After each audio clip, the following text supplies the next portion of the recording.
Hello, everyone. This is Jim Hoft, the founder of Gateway Pundit, and today I'm here with Stewart Rhodes, the founder of the Oathkeepers. We have some big news. Stewart has some big news, and we're going to be breaking that during this discussion this afternoon. So, Stewart, it's so good to see you. I haven't spoken with you in a few months, so Likewise, brother. Good to I see you. hope I hope things are going well for you.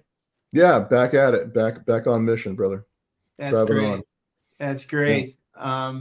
How's it been since you've been out, just generally I've since been doing a lot of January? speaking. I've been invited to speak across the country about January the 6th. And now that I'm relaunching Oath Keepers, I'm getting more invitations to come speak as well. So yeah, I'm relaunching the organization and rebuilding it. And we have a new website out, oathkeepers.info, that folks can go to. And I'm not going to let the bad guys crush us. They try to take us out after January the 6th, but what man means for evil, God will use for good. I came out stronger after it, and so my goal is to rebuild the organization stronger than ever, because it's an essential mission. Absolutely.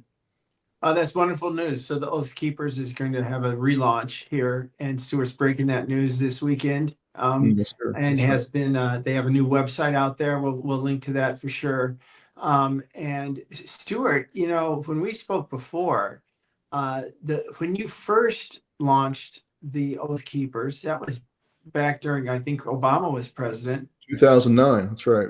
And he immediately, the Obama administration was on your back immediately. Well, we were targeted by all the usual suspects in the leftist media, as well as ADL and Southern Poverty Law Center. Just like they attack any Christian conservative organization or constitutionalist organization, including Turning Point USA and Charlie Kirk. And I believe you've been attacked by them as well, right? Oh, sure.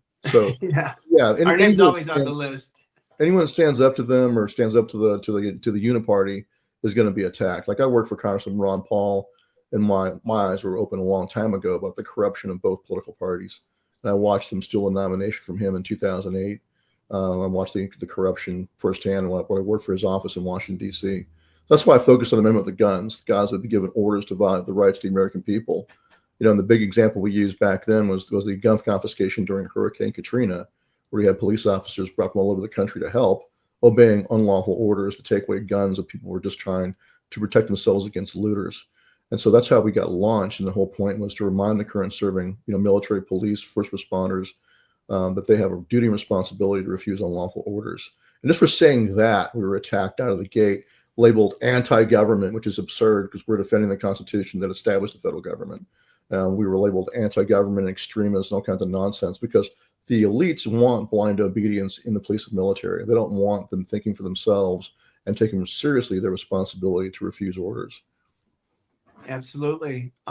So can you tell us a little bit about the organization? Will it be the same? What does Oath Keepers Well, do? What type of we will activities? exactly Things the like that. same, same missions, except that, of course, we want to make it better and stronger and more resilient. Like, we were deplatformed in 2020, even before the election, long before the election, kicked off of every platform: Twitter, Facebook, Mailchimp wouldn't we just canned our account. I think it was also HostGator. I think kicked us off their accounts. We were kicked off of every possible third party vendor. That's why now we're going to make sure we own our own IT, or go with someone that we really trust that's not going to deplatform us. That's our goal now, is become resilient and harder to take down. And also with leadership too. I mean, I have to make sure that if I'm ever taken out again, or when I'm taken out again, that the organization can drive on without me. That's not what happened last time. When they put us in prison, myself and my co-defendants. I had a really great vice president at the time, John Siemens, retired Army colonel, but he had 2 strokes in a row right after I was arrested, and had to step down. After that, it just fell apart.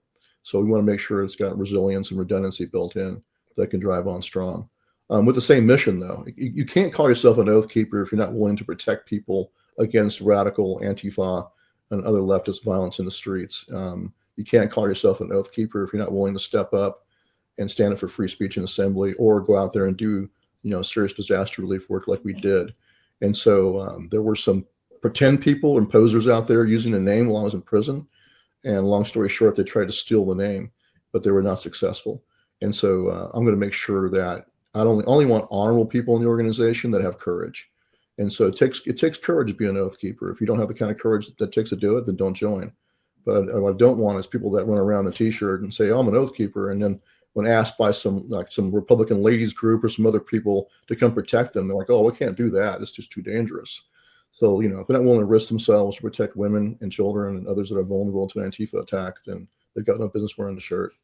Now, of course, if someone's old and or injured and can't go out there and participate in street, volunteer security, I understand that. But at least be willing to help with logistical support or behind the scenes for the guys that can. And one thing you shouldn't do is be a wet blanket and telling them, no, you can't go do that. And so we saw that for some people in the organization, and it's going to make sure that we don't have that anymore in the organization. It's not going to happen anymore. None on my watch. There's no way. Mm-hmm. We will be out there, of course, teaching the current serving about their responsibilities to protect the Constitution. The elites want blind obedience. And I know that if we reach enough people, and they know it too, it's why they hated us so much. If we reach enough of the current serving police and military in this country, we'll hit a tipping point where they can't do it without them, and we win. And so that's why they wanted to crush our organization. They took advantage of January the 6th to, of course, deflect attention to what they had done, their own coup, and try to take President Trump out. But while they were at it, take down the two organizations they hated the most on the right, which was the Oath Keepers and the Proud Boys. Both of us doing good work in the streets to protect people against Antifa violence. So we were targeted for that, all those reasons, take us down and try to use our prosecutions as stepping stones to get to President Trump. But it failed. It didn't work. Those of us who went to trial, we stuck by our guns and refused to participate in their lies. We refused to take deals. So, I could have gone home if I wanted to, but I will not sell my soul for that. There's no way. And I consider it treason, frankly, for anyone that took a deal and was willing to bear false witness against President Trump. I would consider that treason against our country. Absolutely. And as some of our listeners know, I've spoken with you before, and I've spoken with Proud Boys, and several of your members were asked if they would, put the blame on Trump, and that they would get a good deal, get out or whatever. And most American public doesn't know that. But that's how that worked. That against you. It was a complete setup. You guys didn't do anything wrong, as far as I'm concerned, that day. And you didn't even go in the Capitol. Yeah. No, I didn't go inside and certainly didn't fight with any police officers. But even my co-defendants who did go inside, they went inside with honorable intentions, and none of them committed crimes, as far as I'm concerned. So, while they were inside, they helped Officer Harry Dunn de-escalate a confrontation and calm him down, basically. But yet all that was swept under the rug, and he lied on the stand at our trials. And now we know that there were, we always knew this, but now the public knows that there were undercover FBI in the crowds outside agitating people. So I just want to make it very clear. I've always said this, that everyone, as far as I'm concerned, deserved a pardon, because none of them got a fair trial in Washington, D.C. It's impossible for a Trump supporter to get a fair trial in Washington, D.C. So whether they were coerced into a plea bargain or went through a kangaroo court, show trial in Washington, D.C., they all deserved a pardon. That's why there's still 12 of us left that did not get pardons but got commutations. We're still asking for pardons, and I believe every one of them deserve it. Joe Biggs among them, Dominic Pizzola, 10 Oath Keepers and 4 Proud Boys. So Kenny Harrelson, Jessica Watkins, a lot of good people that are veterans of this country and serve this country honorably. And like I said, did the right thing. I know Kelly Meggs, for example, one of my co-defendants, was directly offered. They said, you can go home if you want to. All you got to do is sign a false confession and sign a statement that said that Stewart Rhodes planned since November of 2020 to attack the Capitol. And to his honor, Kelly Meggs refused. And the same for Kenny Harrelson and Jessica Watkins, and for Thomas Caldwell.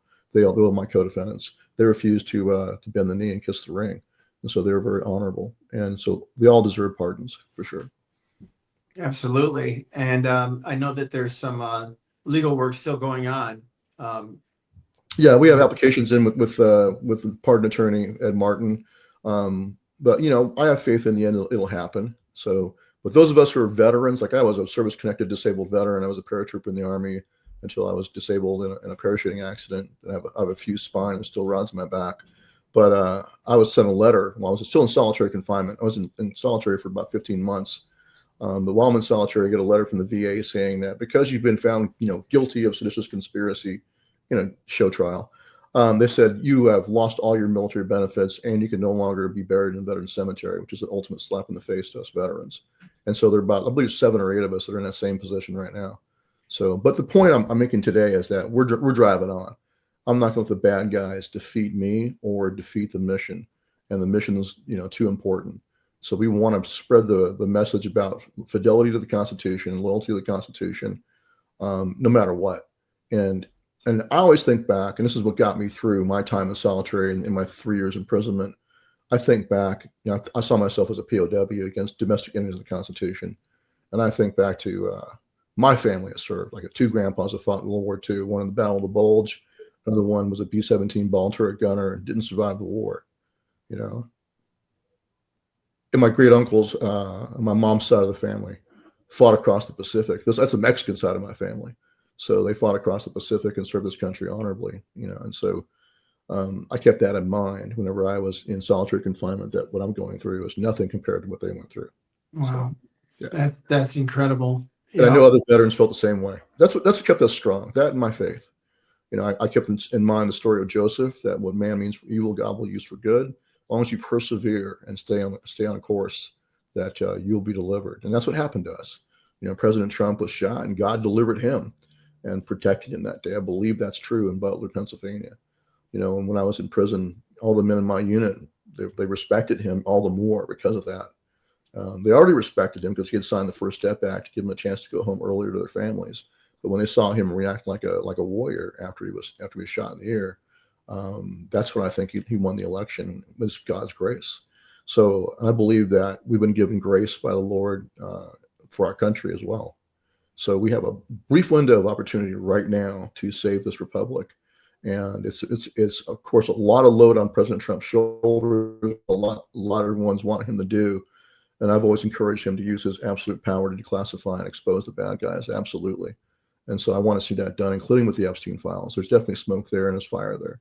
So I don't know what kind of advice he's been given lately, but he's getting bad advice by people not to expose these corrupt pedophile elites. That they need to be exposed, taken down.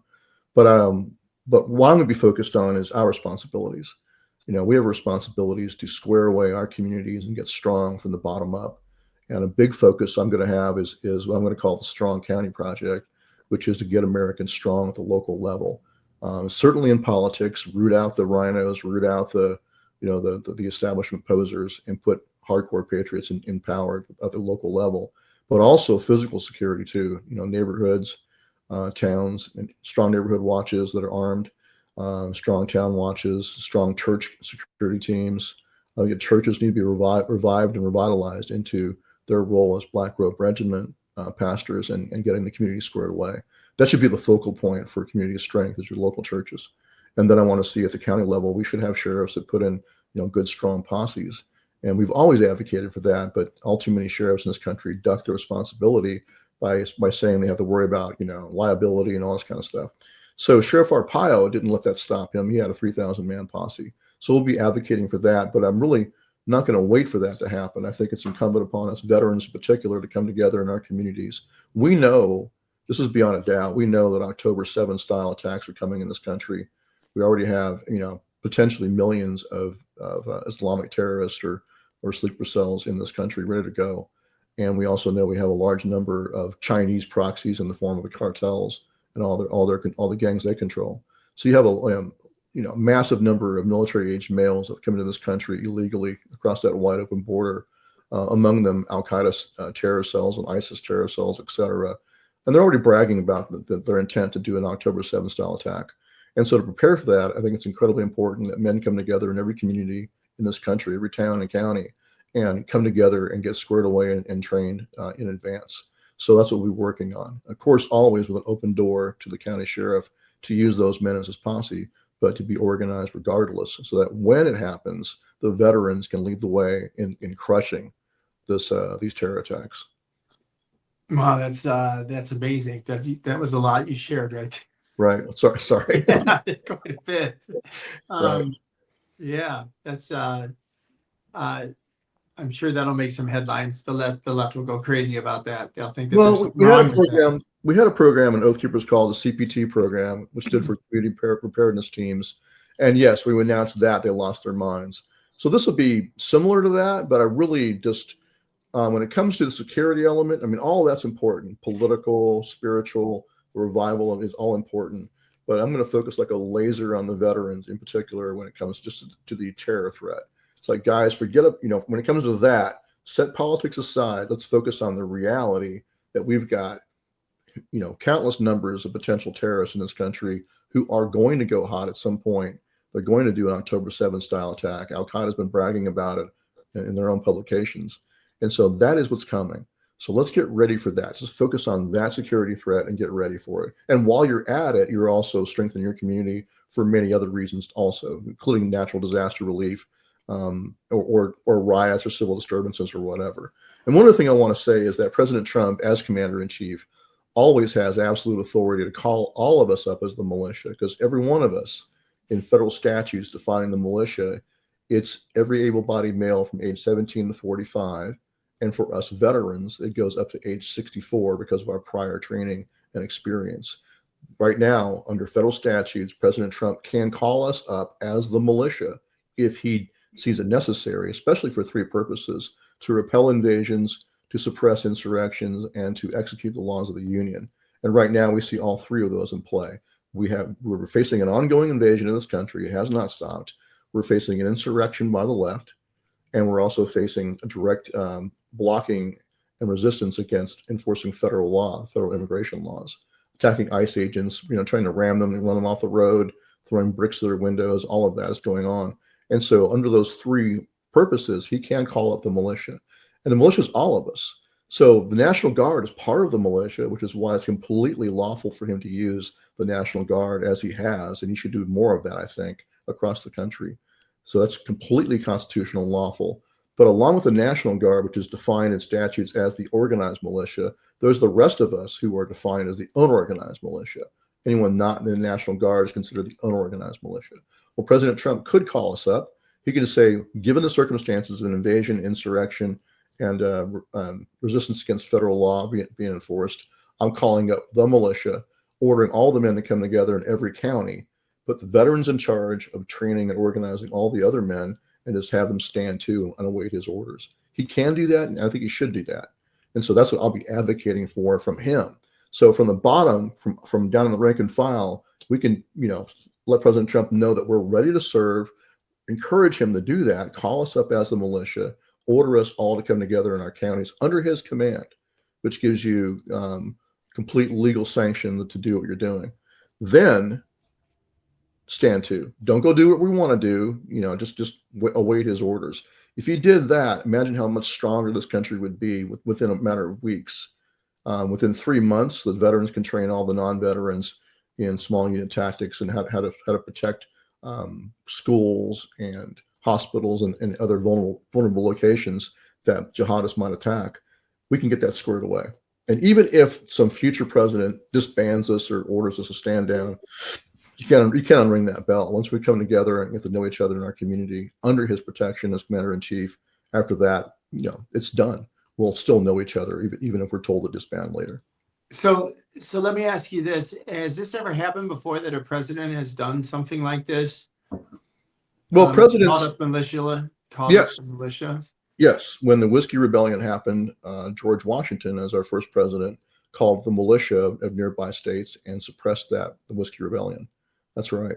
He used militia. Because back then, they didn't have a large standing army. And the founders' ideal was that we, the people, as the militia, would be the security of a free state. That's why the Second Amendment says what it says, right? A well-regulated militia being necessary for the security of a free state.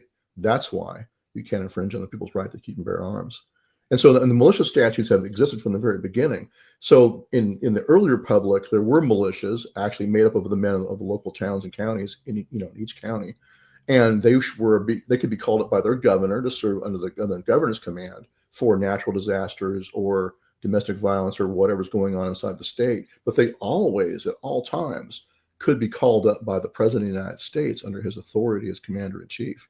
That's why Article 1, Section 8 says that Congress has the power to provide for calling forth the militia for those three purposes: to repel invasions, suppress insurrections, and execute the laws of the Union. So they that was in the Constitution delegated that to Congress as a power to do that, and Congress did. Congress provided for. I think we lost you for a second there, Stewart. We may have to call back in. That's very interesting. I had never heard some of that information Stewart was sharing with us. Stewart, we lost you for a second there, No about problem. 30 So my seconds point, ago. So my go point being ahead. is, so Article 1, Section 8 lays that out. Congress has the power to provide for calling forth the militia for those three purposes. And then Congress did in militia statutes from the very beginning of this country that always delegated to the president to decide when he wants to call up the militia, which ties right in with his role as commander in chief under Article 2. So the two are consistent. The militia statutes respect him as commander in chief in his powers as president of the United States. And they've always provided always said that, hey, the president can call forth the militia. And they lay out what defines the militia, like I said, 17 to 45. But then what happened is right around the turn of the last century, you had what was called the Dick Act that bifurcated the militia into two pieces. Organized militia, and said that's the National Guard, and unorganized militia is all the rest of us. And since then, the organized militia of the National Guard has been called up by many presidents to be used inside the United States, including during the Rodney King riots, for example, or civil disturbances during the civil rights movement. So that's always been done, but the rest of us, the unorganized militia, hasn't been called up as far as I know in modern history. But still by statute, we're still part of the militia. So he can call us up.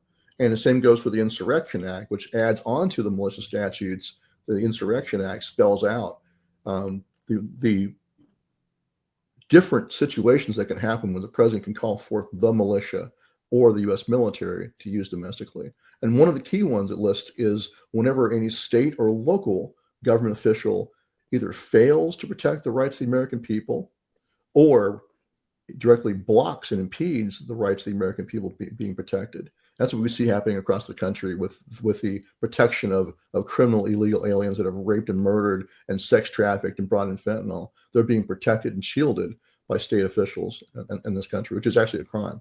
So those all trigger, I believe, the Insurrection Act along with the militia statutes. So President Trump is well within his power and authority under the Constitution to bring out the militia, all of the militia, not just the National Guard, but the rest of us too. And I think he should. Like I said, order us to organize and stand too. He can say, look, because of the known threat of Islamic terrorists inside the United States who came across porous open borders, in light of the fact that we have military-aged males from China who also snuck in this country and who knows where in this country, those threats alone, along with Trendiagua and MS-13, et cetera, all those threats give him complete justification in calling us up and organizing us in our counties to protect our counties. Because when these attacks happen, their goal will be to overwhelm local law enforcement immediately. Now imagine they attack a school and then they ambush responding police officers and do their best to take out this local SWAT team with an ambush. It could be, vehicle-borne IEDs, or it can be, backpacks or whatever they do. So they'll plan to attack the police as they respond and take out the local cops, just like on October 7th in Israel. So a very similar strategy, or the Mumbai attack. So you get 8 to 12 armed jihadists with AK-47s or ARs and body armor, and they're willing to fight to the death, and they've been training for it. It's very likely to overwhelm your local police pretty quickly. So that's why the veterans in the community need to be ready to step up. And I would say the same goes for every other gun owner in the community. Come together now, guys, and get trained. Your local veterans can train you. Like I served as a paratrooper. I can teach guys how to boo shoot and communicate. I'm not, there's plenty of other veterans out there that have even more experience than I did, training than I did from the recent wars in Iraq and Afghanistan. We've got a really good pool of manpower with good skills and experience, but they need to be organized, and then they should be responsible for training the other men. That sounds great. One thing you mentioned was how, and then as you described what's happened in our country the past few years with Joe Biden as president mainly, but before that also, we're in a very desperate place in America today. I've seen it. I've felt it. I think I'm sure most Americans have felt that it was like I was like, what's happening to my country? It's like it's being piecemealed out to the highest bidder, and it's like everything was falling apart. and people were somehow okay with it. It was frightening, until Trump comes back in. And today I feel like we have a leader who, for the first time I can remember, who loves the country. I feel safe under. The world leaders love him. I don't know if you saw this past week, the Central Asian leaders came to the White House and they're praising him as the leader of the world. They're thanking him for being such a blessing. Of course, this doesn't make the news, but I think it was only because of Trump that we finally have a chance now to put our country back together and have it operate the way it's supposed to, rather than it was just being torn down, I believe. Well, it still is, and that's the fight. And like I said before, I believe we have a brief reprieve, but the bad guy strategy, of course, is going to be just like the first term, to run the clock out on President Trump, keep him distracted with foreign policy. I mean, trade deals across Asia and across the world are great, but the heart and soul of the deep state right here at home is what needs to be taken down. So I'm frustrated at the lack of prosecutions and accountability among the ones that we know stole the election and we know set us all up on January 6th. And it's beyond just what happened to us J6ers. It's also about our country. They pulled a coup. They installed a Chi-Com puppet. That's what Biden was. And anyone that got in their way, they crushed with lawfare, with blatant unconstitutional and illegal targeted persecutions. And so hopefully that will be exposed and then held to account. I don't like what I'm seeing out of the FBI right now. I don't like the foot dragging by Patel and Bongino. I don't want to hear their excuses, and I don't want to. And also same for the DOJ. We're now 10 months in. Where are the indictments? Where are they being perp walked? As soon as you indict a few of them, they'll roll over on each other.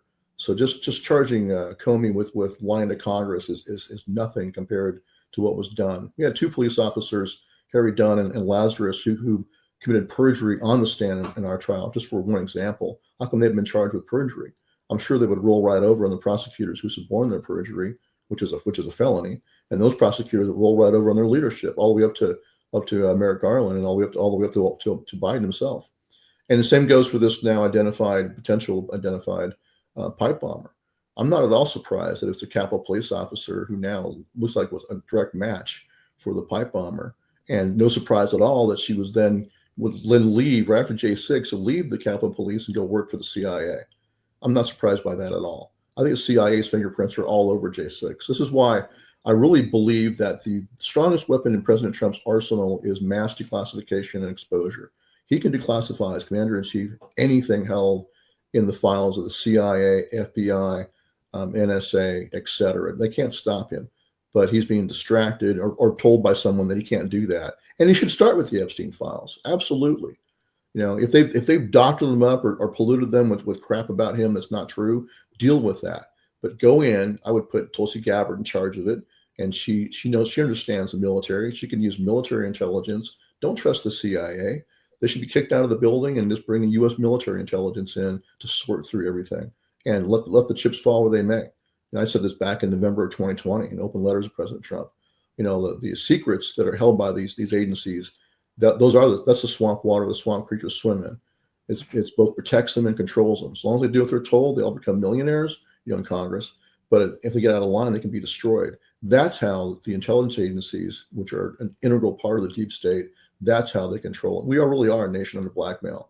I think it's Candace Owens has talked about that today on one of her podcasts, Nation Under Blackmail. One nation under blackmail. She's right. That's what it is. So I think we need to expose that, and the best way to do that is President Trump could declassify. So right. You mentioned the news that broke today about this woman who was identified as a pipe bomber. What do you think of the fact? Another big story that broke recently was that 274 FBI agents were actually in the crowd that day. I'm not surprised. And, not at all. No. We knew that there was maybe 50. There was reports just kind of leaking out, dribbling out about, a few here, a few there. I thought what was interesting too was, and you could certainly respond to this. I believe it was Kash Patel who even said, well, they were sent down there to, restore order. Well, yeah, did you see any proof of anyone restoring order. And they were also, not wearing FBI uniforms. No, it's We complete were nonsense. there. This is one reason why I don't trust Kash Patel, because the truth comes out and he didn't reveal it.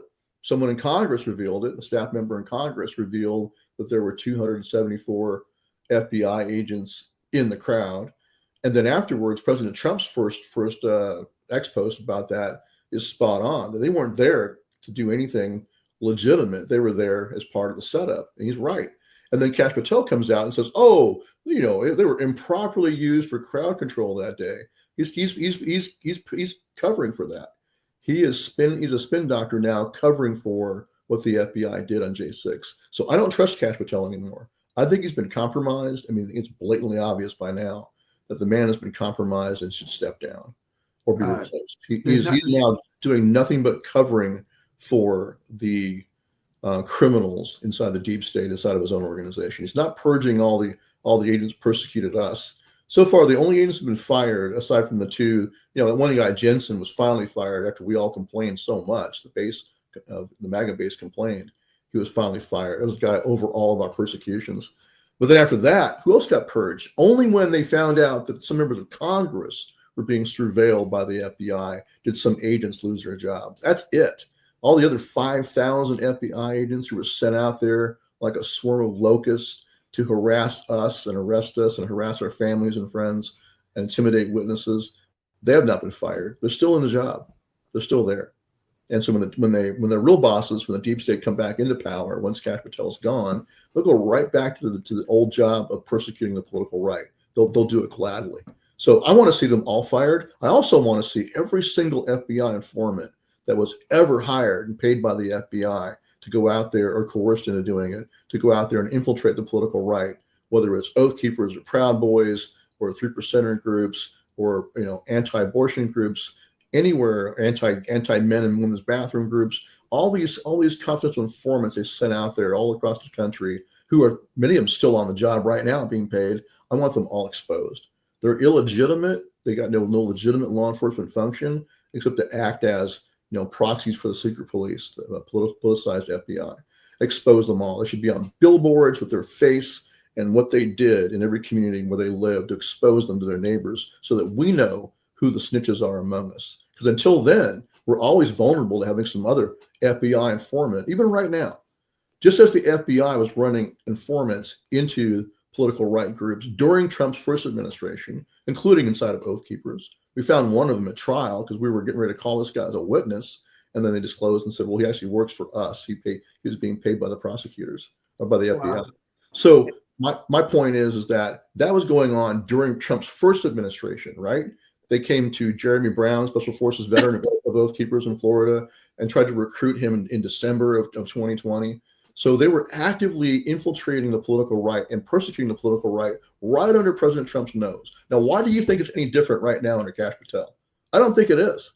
He just gave an award to some of the HRT FBI agents who were involved in the setup and murder of Lavoy Finicum. You know about that, right? No, tell me that. During the Malheur occupation with Emmett Bundy, Lavoy Finicum, a really awesome rancher from Arizona, very charismatic leader, he was there, and they were trying to go meet with the sheriff. Emmett Bundy and Lavoy Finicum were in a convoy trying to go drive to a meeting with a friendly sheriff in another county during the occupation standoff. And then the FBI basically ambushed them on the way. And so Lavoy is trying to drive around the blockade of the FBI agents, and he hit a snowbank, and then he jumps out of his truck. Then you see him on film. You see him reach under his coat like he's going for his gun, right? And then a Oregon State police officer shoots and kills him. So the story was, he was reaching for his gun. That's why they had to shoot him. Now, why was he reaching for his gun? Because the HRT, this is something they did not tell you, the HRT opened fire and shot right past him, right over his head, 3 or 4 rounds. But then later on, that's what got him to pull his gun out. He's being shot at. But they hid the fact that they were shooting at him. The HRT guys are like Delta Force veterans, Special Forces veterans, Navy SEAL veterans. They're all extremely competent shooters. If they wanted to kill the man, they could have. What they wanted him to do was go for his gun. So they shot right past him, and got him to go for his gun. That was a setup. And then they went and picked up their brass from their fired casings. They picked up the brass and hid the fact that they had fired. A whistleblower inside the Oregon State Police blew the whistle on the fact that they had fired and picked up their brass to hide it. That's how we know what they actually did. And then, of course, they were later on let scot-free. They weren't charged for that. But those agents who participated in that setup, in the murder of Loy Finicum, Kash Patel just gave a nice ceremony and gave them medals of valor for what they did at Malheur. So that's what Kash Patel has been doing. That's why I do not trust him. There's many other reasons, but that's just one of the biggest tells right there. Is he's trying to cover for what happened on J6. He's rewarding the men that murdered Loy Finicum. He's gone over to the other side for whatever reason. He's been coerced and threatened with blackmail, or he's been bought out. I have no idea what it is, but I've got no F's to give when it comes to any excuses about why he's not doing his job. Well, and the same goes for Bongino, too, for that matter. If he knows what's going on, he should expose it. So, sorry, man. Got no F's to give. Yeah, we got a lot of cryptic responses from them, but nothing that's... and they told us the Butler investigation into President Trump's assassination, the attempted assassination, that's been closed because the shooter's dead. That's their excuse for it. It's crazy. Yeah. It's ridiculous. Yeah. And Epstein did commit suicide. It turns out that they said, oh, Epstein really did commit suicide. None of us believe that. We all know. Not at all. I was a suicide watch companion when I was in prison. One of the things I did, I did a lot of different jobs to keep myself busy, but one of them was suicide watch companion, where I sat for 4 hours on my shift and watched a guy through the plexiglass of his cell door to keep an eye on him the entire time. That's how you handle people on suicide watch. That's how it's done across the BOP. So it's ridiculous to say that he just happened to be watching him, and the cameras happened to go down, and then he killed himself. I don't believe it. The most notorious prisoner in the U.S. system. Right. Stop buying it. So anyway, my point is that President Trump, I fear, is now once again surrounded by people that, for whatever reason, are not getting the job done and are acting as blocks. Todd Blanche in the DOJ apparently runs the DOJ now. That's the latest word. I watched the interview that Alex Jones did with Peter Tickton, who's my lawyer for my pardon, by the way, a good lawyer. But he said that Peter Tickton's good man. Yeah. He's a good friend. Yeah. So good guy. I believe he's very sincere. But he's blowing the whistle and saying, Bondi's AWOL. She's in Florida most of the time, and Todd Blanche, a Democrat, he claims to now have converted over to being a Republican last year, but he's really a Democrat, and he now runs the DOJ, and he's running it into the ground. He's playing block against investigations by Ed Martin as the weaponization branch leader. He's not giving him the resources he needs to go out there and hunt down these people. So that's why I think we have lost, either been slow walking and slow rolling things or outright blocking it. Yeah. Just what was done with Bill Barr in office too. Mm-hmm. Same. I think too this time it's different because we all see that if something doesn't happen now, that's it. That's how I feel. I think there's a lot of people out there. That's it for our country. I mean, we have to.